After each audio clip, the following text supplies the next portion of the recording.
اقبال صاحب.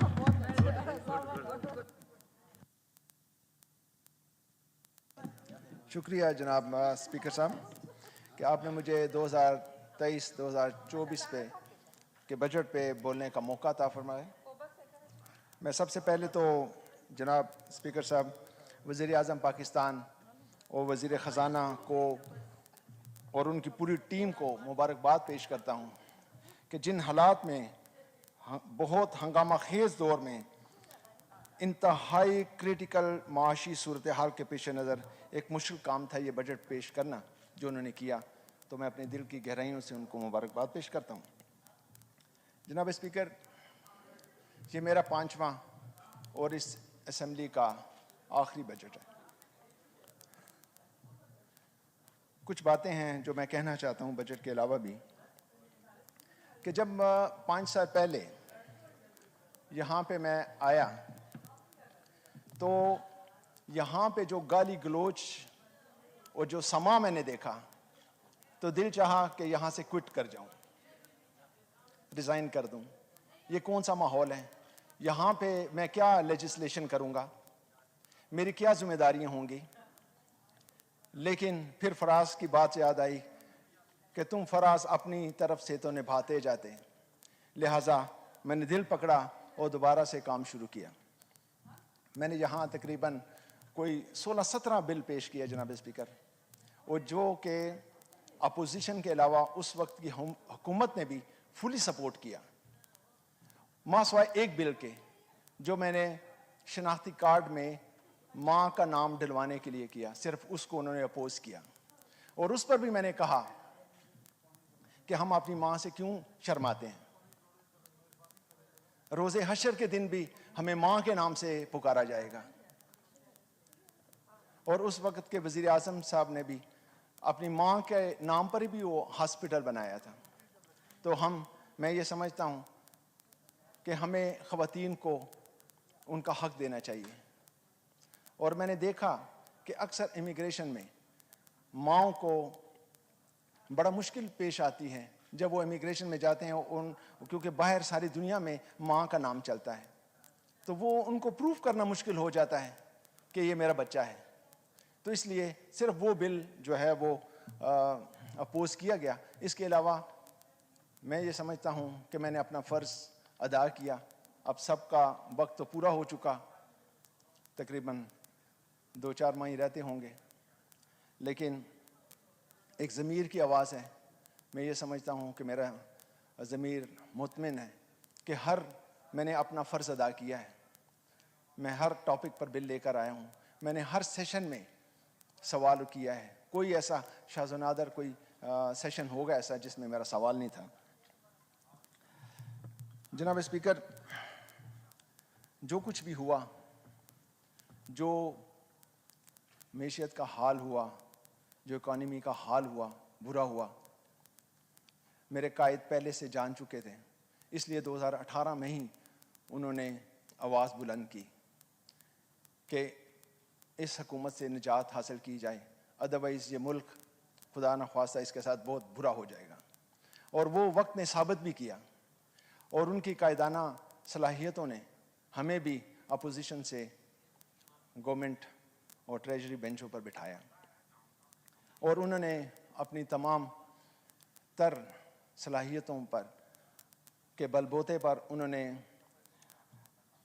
ڈیموکریٹک پارٹیوں کے حوالے حکومت کو کیا، جو اب نشو و نما پا رہی ہے، جس میں انتہائی تجربہ کار شخصیت جناب آصف علی زرداری صاحب موجود ہیں، تو دوسری طرف نوجوان قیادت محترم بلاول بھٹو زرداری صاحب ہیں، اور ساتھ ہی میرے قائد کے فرزند مولانا اسد محمود صاحب بھی اس ایوان کا حصہ ہیں، جو کہ اپنے والد کے نقش قدم پر چلتے ہوئے ایک دن اس ملک کی ڈوبی ہوئی اکانومی کو اور اس کی کشتی کو بیچ بھنور سے نکال کر ضرور کنارے پر لائیں گے، جہاں پھلتی پھولتی اکانومی اور خوشحالی کا راج ہوگا انشاءاللہ.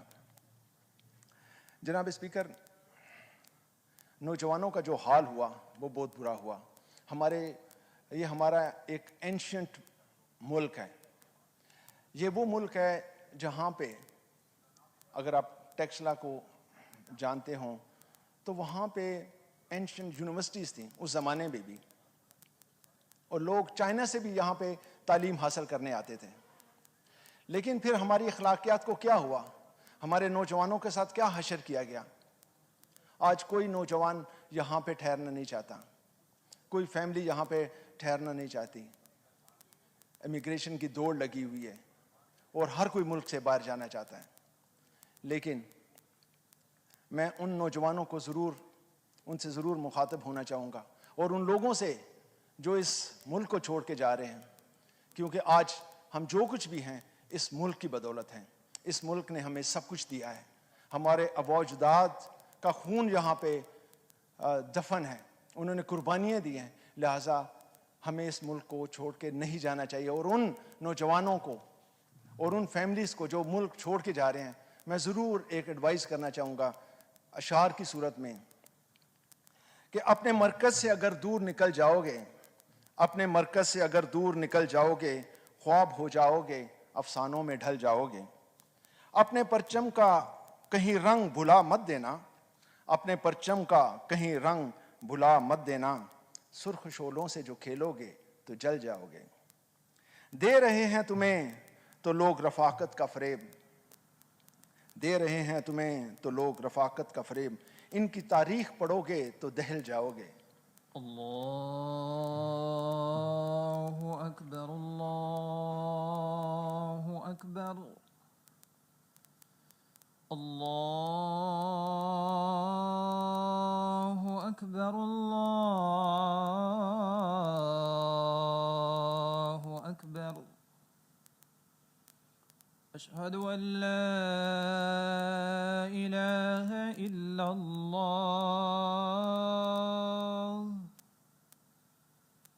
اشہد ان لا الہ الا اللہ,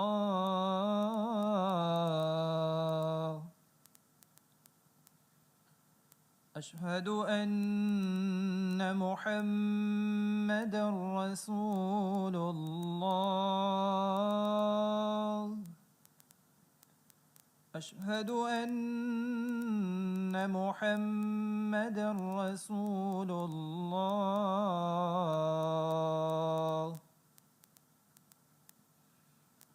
حی علی الصلاة,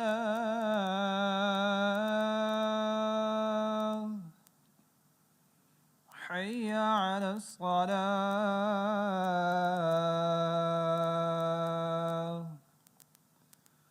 حی علی الفلاح, حی علی الفلاح.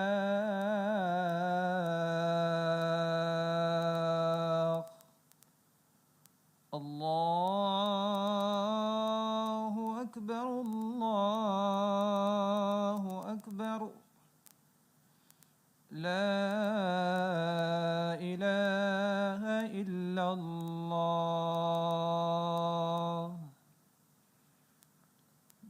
جی جیمز اقبال صاحب شکریہ جناب اسپیکر صاحب. وائنڈ اپ کریں. تو میں اپنے نوجوانوں سے مخاطب تھا کہ دے رہے ہیں تمہیں تو لوگ رفاقت کا فریب, ان کی تاریخ پڑھو گے تو دہل جاؤ گے, اور اپنی ہی مٹی پہ چلنے کا سلیقہ سیکھو, اپنی ہی مٹی پہ چلنے کا سلیقہ سیکھو, سنگ مرمر پہ چلو گے تو پھسل جاؤ گے. تم ہو ایک زندہ جاوید روایت کے چراغ, تم کوئی شام کا سورج ہو کے ڈھل جاؤ گے. تو یہ میرے نوجوانوں سے جو ملک چھوڑ کر جا رہے ہیں ان کے لیے بات تھی. جناب اسپیکر, جیسے میں نے بتایا کہ میں نے اپنا فرض ادا کیا, لیکن میری کچھ اور ذمہ داریاں بھی تھیں جو کہ فائنینشیل تھی, جس میں ہمیں کوئی فنڈز تو نہیں ملا. پتہ چلا کہ 50 ملین ہمیں ایلوکیٹ ہوئے ہیں, لیکن وہ ابھی تک ہمیں ملے نہیں. اس کے علاوہ ایڈورڈس کالج ہے, شاید آپ بھی وہیں سے پڑھے ہوں, سینٹ میریز ہے ہمارے پشاور میں. جناب اسپیکر صاحب, مجھے امید ہے آپ نے بھی وہیں سے تعلیم حاصل کی ہوگی. یہ ہمارے مسیحی ادارے تھے جو بڑا فخر ہیں, جو ہماری آئیڈینٹی ہے. یہ ایڈورڈس کالج سن 1900 میں قائم ہوا, جس کو 1943 میں کہ آئین کے تحت چلایا گیا. لیکن 1974 میں ایک گورنر نے اسے نیشنلائز کیا. باقی پورے پاکستان کے جو 1972 میں نیشنلائز ہوئے تھے پنجاب کے اور سندھ کے اسکول اور کالجز, لیکن ایڈورس کالج کو نہیں کیا گیا تھا. اور میں نے وزیر اعظم صاحب کو کرسمس کے ایک پروگرام میں استدعا بھی کی اور انہیں پرومس بھی کیا, لیکن ابھی تک کچھ نہیں ہوا. اور میں یہاں پہ جناب اسپیکر پاکستان آرمی کو اور تمام افواج کو اور دوسرے اداروں کو بھی یہ یقین دلانا چاہتا ہوں کہ ہم ان کے ساتھ سیسا پلائی ہوئی دیوار کی طرح شانہ بشانہ کھڑے ہیں, جس کا اظہار ہم نے مختلف قراردادوں کے ذریعے بھی کیا ہے. بجٹ کے حوالے سے میں کچھ کہنا چاہوں گا کہ بڑا اچھا بجٹ تھا, لیکن کچھ باتیں میں آپ کے نوٹس میں لانا چاہوں گا کہ بجٹ کے اگلے مالی سال کا گروتھ ریٹ کا جو جی ڈی پی کا گروتھ ریٹ 3.5% رکھا گیا ہے, جو کہ اس سال 0.29% پر ختم ہوا. یقیناً یہ ایک خوشائن بات ہے, لیکن اس حقیقت کو دیکھتے ہوئے اس طرح کا گروتھ ریٹ حاصل نہیں ہو سکتا, جس کی وجہ سے ہم بڑے کرنٹ اکاؤنٹس اور مالیاتی خسارے کو برداشت کرتے رہیں گے. میری رائے یہ ہے کہ 3.5% ترقی کو حاصل کرنے کے لیے خاص طور پر انڈسٹریل گروتھ اور انسٹیٹیوشنل ٹیکس ریفارمز کے شعبوں میں مزید اقدامات کی ضرورت ہے. 3.5% کی گروتھ ریٹ پر بھی ملک کو اپنی ترقی کو بڑھانے کے لیے مزید کوششوں کی ضرورت ہے, تاکہ ہم خطے میں اپنے پڑوسیوں کے برابر ہو سکیں. زیادہ آبادی کے اضافے کے ساتھ پاکستان کو کم از کم 5 یا اس سے زیادہ کی مسلسل ترقی کی رفتار کی ضرورت ہے. جناب اسپیکر, بجٹ میں ایگریکلچر اور آئی ٹی سیکٹر کے لیے بہت اچھے اقدامات کا وعدہ کیا گیا ہے. ہم نے ماضی میں بھی دیکھا کہ ایگریکلچر کی ترقی نے صنعتی شعبے انڈسٹریل سیکٹر کو ترقی کو روکا ہے.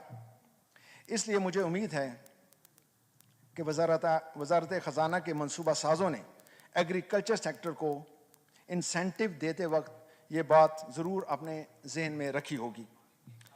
پاکستان کے آئی ٹی سیکٹر کا ایکسپورٹ کے حوالے سے مستقبل انتہائی روشن ہے. حکومت نے اس شعبے میں انسینٹو دینے کے لیے اچھا کام کیا ہے. میرا خیال ہے کہ اس سلسلے میں مزید کام کرنے کی ضرورت ہے. اس سیکٹر کو اب بھی letter of credit, repatriation of revenue اور ریلائبل انفراسٹرکچر کی عدم فراہمی اور اس طرح کے دیگر خود ساختہ مسائل کا سامنا ہے.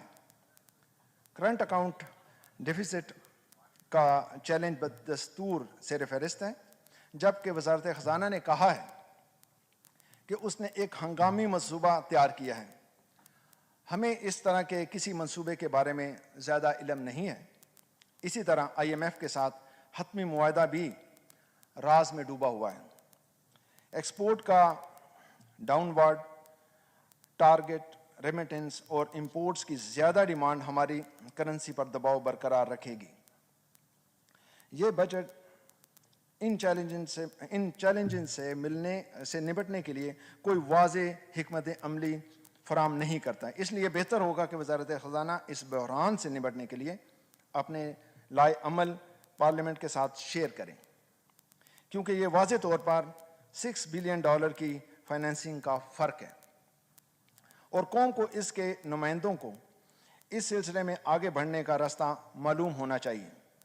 میں اس بات پر زور دیتا ہوں کہ آئی ایم ایف کے ساتھ موجودہ پروگرام کو خوش اسلوبی سے پورا کیا جائے اور اگلے پروگرام کے لیے بات چیت فوری طور پر شروع کی جائے, کیونکہ ہم سب جانتے ہیں کہ ہمیں اپنی موجودہ اکنامیکل سچویشن کے پیش نظر ایک اور پروگرام میں داخل ہونے کی ضرورت ہے. جناب اسپیکر, میں اب مالیاتی خسارے کی بات کرتا ہوں. یہ بات حوصلہ افزا ہے کہ حکومت نے پی ایس ڈی پی کے والیوم میں اضافہ کیا ہے اور سرکاری ملازمین کی تنخواہوں میں بھی حوصلہ افزا اضافے کا اعلان کیا ہے. اسی طرح بجٹ کا کل حجم 14.6 ٹریلین روپے ہے. لیکن یہاں پرابلم ریونیو سائڈ پر ہے.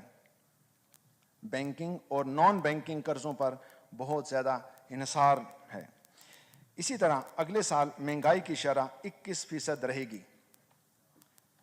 جو کہ اس سال کے اوسط سے 29% کم ہے، لیکن پھر بھی بہت زیادہ ہے، جس کا مطلب ہے کہ انٹرسٹ ریٹ بھی 20 سے 22% کے درمیان ہوگی. اس بجٹ میں 1 ٹریلین روپے سے زیادہ کی سبسڈی دی گئی ہے، وہ بھی زیادہ تر پاور سیکٹر اور پاور سیکٹر کی ریفارمز کے لیے. ریشنل اور کمپریہنسبل پلاننگ کے بغیر یہ رقم ایک بلیک ہول میں چلی جائے گی، جس سے سرکولر ڈیٹ میں کمی کی صورت نظر آتی ہے. اس جیسے اور کتنے مسائل ہیں جسے آج پوری قوم دوچار ہے. میں سمجھتا ہوں کہ بہت سے ایسے عوامل ہیں جو موجودہ حکومت کے قابو سے باہر ہیں. اسی طرح پچھلی حکومت کی بد انتظامی بھی بڑی حد تک اس کی ذمہ دار ہے. میرا یہ بھی پختہ یقین ہے کہ موجودہ حکومت، بلکہ اگر یہ کہا جائے کہ تمام صلاحیتوں کی حامل حکومت جو ان تمام قومی مسائل کو حل کر سکتی ہے، تو یہ بھی پی ڈی ایم کی قیادت والی حکومت ہے. میں یہ تجویز پیش کرتا ہوں کہ انٹرسٹ ریٹ کو نیچے لایا جائے، مہنگائی پر قابو پانے کے لیے سخت اقدامات کیے جائیں، امپورٹس پر پابندیوں کو ریگولیٹ کیا جائے، خاص طور پر صحت کے شعبے سے وابستہ مسائل، تاکہ بند انڈسٹریز کھل سکیں، روزگار کے مواقع پیدا ہوں. ٹیکس کی بنیاد کو وسیع کرنے اور زیادہ ریونیو کمانے کے لیے ایف بی آر کو اسٹرکٹ ٹارگٹس کے ساتھ کام کرنا پڑے گا. آخر میں پی ایس ڈی پی کے بارے میں چند الفاظ کہتا ہوں. مجھے یہ جان کر خوشی ہوئی کہ پی ایس ڈی پی کا حجم 1150 ارب روپے تک بڑھا دیا گیا ہے، جو کہ روپے کے لحاظ سے اب تک سب سے اچھا اضافہ ہے.